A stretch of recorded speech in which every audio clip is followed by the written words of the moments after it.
پێشەکی بەخێر بێن نەورۆز بەڕوحیەتی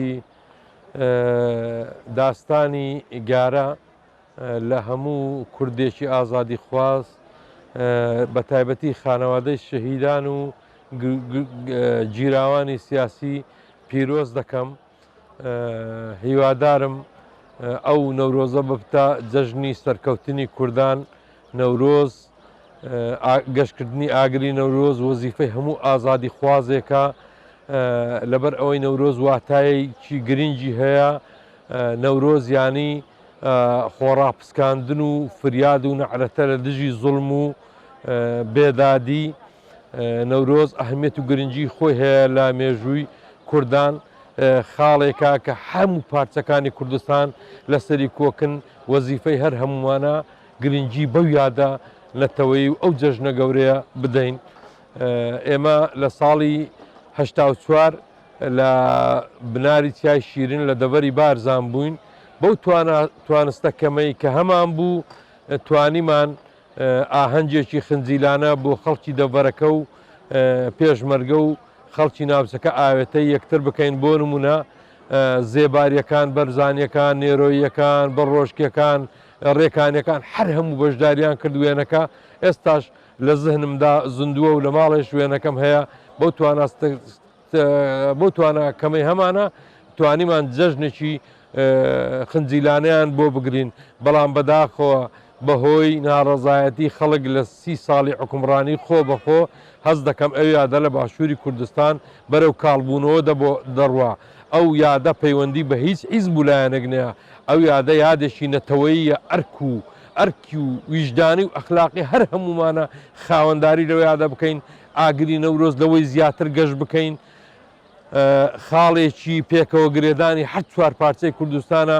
بۆ نمونە ساڵانی ئەمە چەند خاڵێکمان هەیە زۆر لەسەری کۆکین. بۆ نمونە نەورۆز، ئەی ڕەقیب، سرودینەتەوەی بەداخەوە 2-3 ساڵ لەوە پێش بەدەستی فیتی داگیرکەران دایانەوێت سرودی ئەی ڕەقیبی بگۆڕن. ئەمن بەڕاستی ڕوحم ئازاری دەکرد، یعنی ئازارم دەخوارد. بەڕاستی تەئسیری لە ڕوحیەتم کرد بوو کە چۆن دەبێتن ئەمە ئەو خاڵانەی کە پێکەوەمان گرێت دەداتن بێن بە فیتی داگیرکەران و دوژمنانی گەلەکەمان بێن فەرامۆشی بکەین و بیان شێوێنی.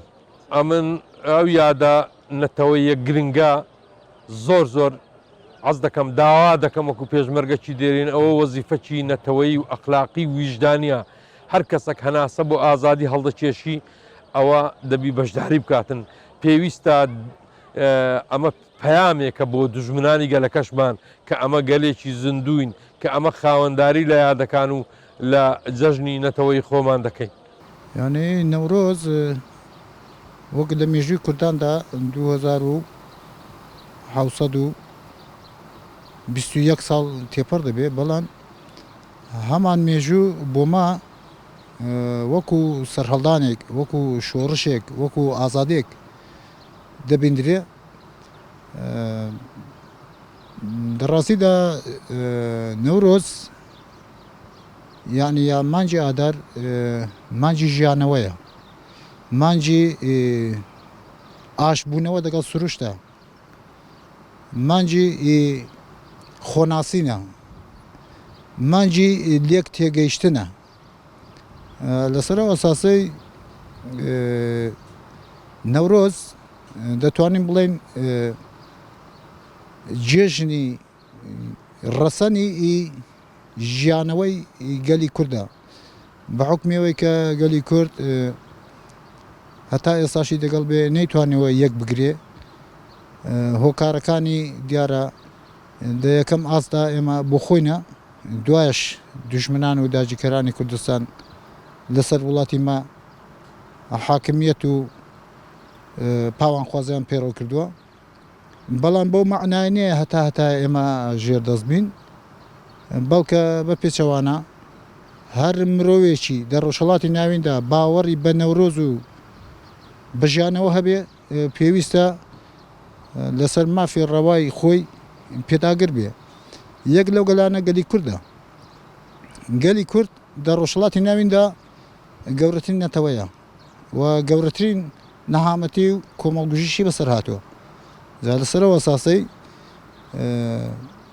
جێژنی نەورۆز هێمای بەرخودانە هێمای ژیانەوەیە هێمای قارەمانەتی خۆناسین و لێک تێگەیشتن دەبینی گەلی کورد و گەلانی ڕۆژهەڵاتی ناویندایە هەر مرۆڤێکی لە ڕۆژهەڵاتی ناویندا بژی و بە تایبەتیش ناسنامەی کوردی هەبێ ئارکە لەسەر شانی لە نەورۆزدا بەشداری بکە پاساوی وەی کە دوژمنان داجیکەران زەقت و فشار و نەزانم ئاستەنگی ساز دەکەن ئەوانە ئەم پێم وایە نابنە ڕێگر بەڵکە بە پێچەوانەوە لە سەردەمی ئەوڕۆدا بە تایبەت بە شۆڕشی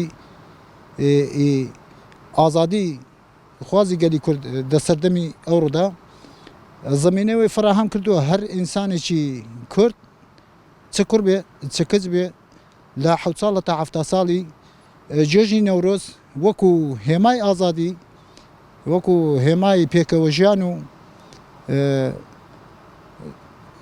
ژیانەوە دەگەڵ گەلانی دیکە و ئاشتبوونەوە دەگەڵ سروشت بکە بە بنچینەی خۆی کاتێک هەر مرۆڤێک گەیشتە و قەناعەتەی هیچ گومانی تێدا نێ دڵنیام لەوەی کە ئەگەر ئەو پێناسانە لەبەرچاو بگرێ حتمما بەشداری نەورۆز دەبێت